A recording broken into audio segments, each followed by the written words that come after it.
Say you're sorry. No. I'm gonna be mad if she don't break up with his ass real soon. This is insane, Kyle. Like, I cannot deal with that. Hello, hello, my Panda pals, and welcome back. Today we're gonna be talking Love in Paradise, Season 4, Episode 8. Let's get started. Sit down, buckle up, and let's go for a ride.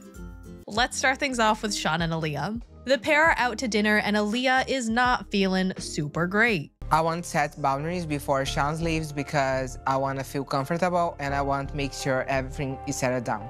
Shawn is leaving tomorrow and she tried to talk to him about ending their open relationship last night, and Shawn basically just shut her down, changed the subject. Alliya tells him she's okay with being in an open relationship for the time being, but once she gets to the US and they do get married, she does want to be monogamous. Have a monogamous relationship, is that what you're saying? Yeah. That's the goal. And... more? yeah.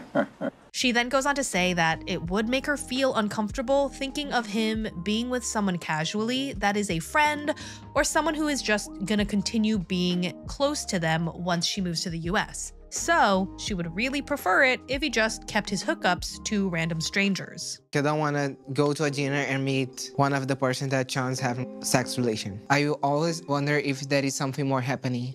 Shawn does understand, but he is not thrilled with the idea of random encounters. To him, it feels dangerous and scary, and he'd much rather do it in a safe space with someone that makes him feel secure. He goes on to tell us that one of his casual relationships is actually with a former boyfriend, and they've been hooking up for a while. If Leah wants me to guarantee that anybody that I've been with won't be a part of our lives, I'm not feeling like I want to sign off on that. Now, I personally do not mind if my partner is friends with people of the gender that he is attracted to. There are obviously nuances. If I were Alliya, I would not be comfortable with Shawn continuing to be friends with his ex, whom he has been hooking up with currently and consistently in the past. I just find it really hard to believe that you can consistently, continuously hook up with someone and not develop any sort of attachment.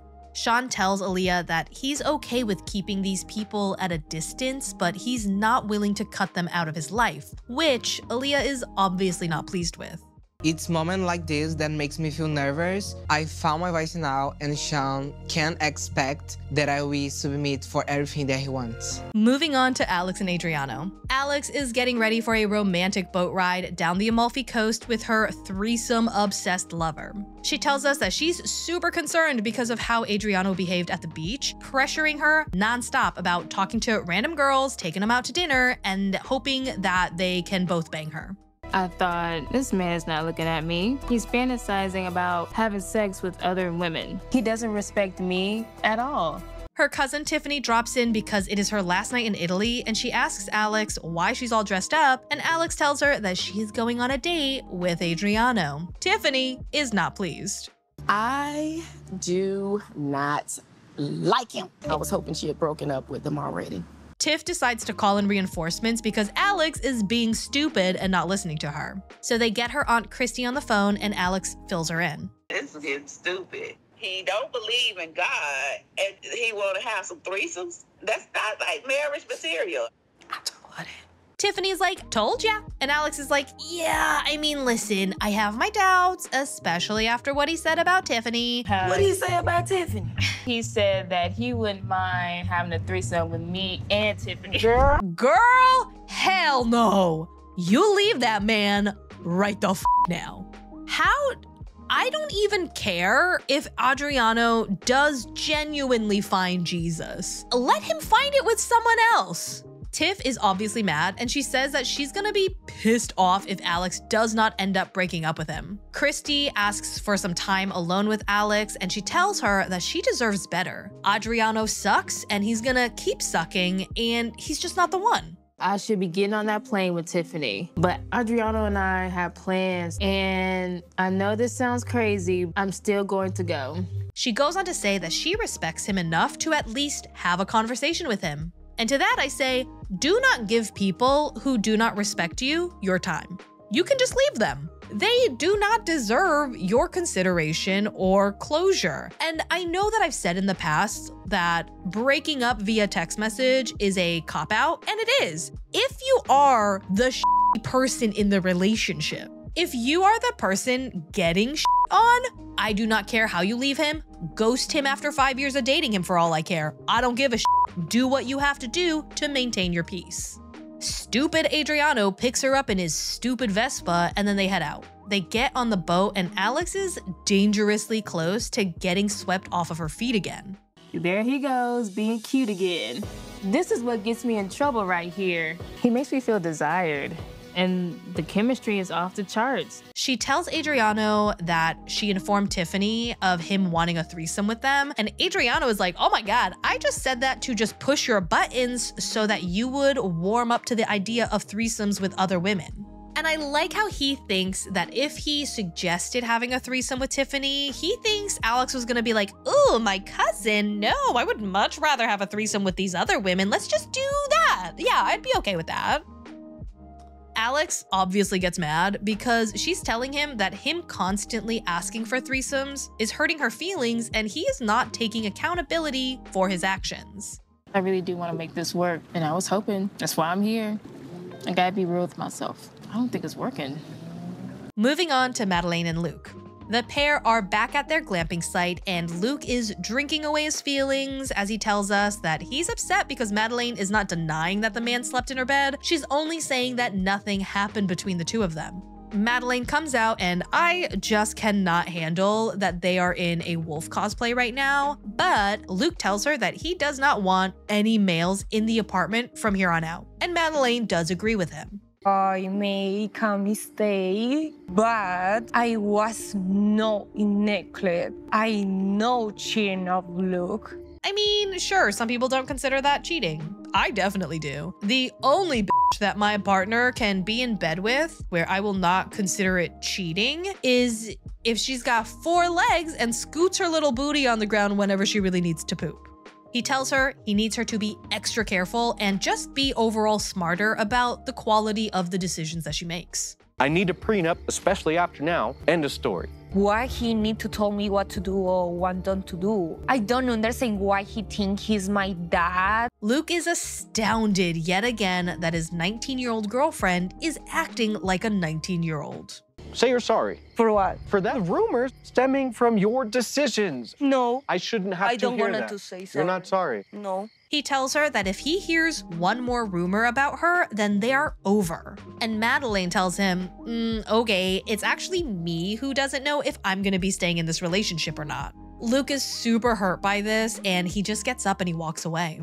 If he don't want to stay with me for rumors, I have so many more reasons to don't be with him. Back in his bubble, Luke tells us that he's really running out of patience and he needs Madeleine to start caring about his feelings and apologize to him. It is a new day and Luke tells Madeleine that he's getting ready to go out on their planned boat excursion and she can either stay at the glamp site or come with him. She chooses to go with him and Luke hopes that on this ride, she is finally going to empathize with him and apologize. Madeleine starts to cry, which opens up the conversation, and Luke tells her that hearing those rumors really hurt his feelings and he just cannot tolerate that kind of behavior moving forward. Madeleine does actually end up apologizing for hurting him, which I was honestly shocked about. I was not expecting that. I'm so sorry you hearing that. You are everything I want. Madeleine goes on to tell us that she is not the kind of person to offer up an apology just to appease the other person, so this apology is genuine. She tells us that when she was a child, which was like last week, her parents weren't really around for her, so she grew up very guarded and very independent. She never had to think about other people's feelings. But being with Luke has taught her that she has to be more empathetic and thoughtful to the people that she wants to keep in her life. I want to show Luke he can trust me the same way I trust him. Luke tells her that he appreciates her apology, but he honestly needs her to make better decisions and just not put herself in situations where rumors like this can start. Luke tells us that he thinks trust is something that you earn, and because of this, the two of them will still definitely be having another conversation in the future about getting a prenup. I don't want to hurt her, but I also don't want her to hurt me. If Madeleine won't sign the prenup, I don't want to get married. Moving on to Annie and Kyle. Annie and Kyle continue to argue about how he failed to buy her the morning after pill despite saying that he would. But how I can trust you? Like, But even if you cannot even bring me the pill. Well, there's time to develop that. As if just the passing of time develops trust and not the act of just being a trustworthy person over time. They ask you for something, and if you cannot even jump this little hill, you're not jumping anywhere with me. Annie tells him that she wonders where this relationship is gonna go because she does not want to be in a situation where she's just constantly hurt by him. Instead of addressing her concerns, he decides for some strange reason that right now is the perfect time to jump up and show her his STD test results. So I got tested last week. So what it has to do with me then? I wanted to show you that I'm responsible in what I do. Annie is dumbfounded because they have not finished their previous conversation and he's just changing the subject. She tells him that the test was not something he did for her, but something he did so he can show other women so that he can get them to use him for his services. And Kyle is quiet because he has nothing to say because these are facts. Annie goes on to ask him when his most recent donation was, where he inserted his apparently long pee-pee into another woman, and he does come clean about the 2 women that happened in the last 4 months. And you never tell me these things. And I've been always so honest about my ex-boyfriend. So apparently while Annie was dating Kyle via video chat, she was also dating another guy, and she tells us that she has always been very open and honest with Kyle about this fact. He tells her he does not think that she has told him everything, and he goes on to ask when the last time was that she saw him. Shortly before you arrived, I was just turned between both of them. You hooked up? That's so complicated. Well. So obviously, yes, they definitely hooked up. And I'm sorry, but if you were torn between Kyle and this other guy, how weird was the other guy that Kyle is the one that came out on top? She essentially cheated on me with her ex. There's a huge difference between what I did. I don't have an emotional connection with these women.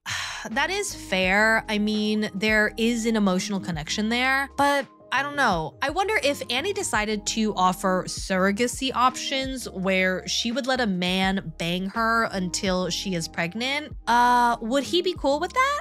Annie tries to bring the conversation back to its original focus by asking if he would ever consider stopping his donations. I think that to make it really work in the long term, honestly, I think I have to be able to donate on some level. She tells him that she's aware that he has an incredibly long list of women reaching out to him for his sperm, and she does not want to see him constantly checking his phone, saying yes to her, yes to her, yes to her, and going on to give all of these women his sperm naturally. I'd rather you accept it. I feel like you should. No, I'm not accepting it. I cannot deal with that. I don't think I can fully just quit it. You got your answer, Annie. It's time to leave him. Him quitting donating is a non-negotiable for her, and he said he's not gonna quit, so it's time to kick him to the curb. There is a woman out there that is gonna be totally okay with his choice. Let him be with her. For me, it's over then.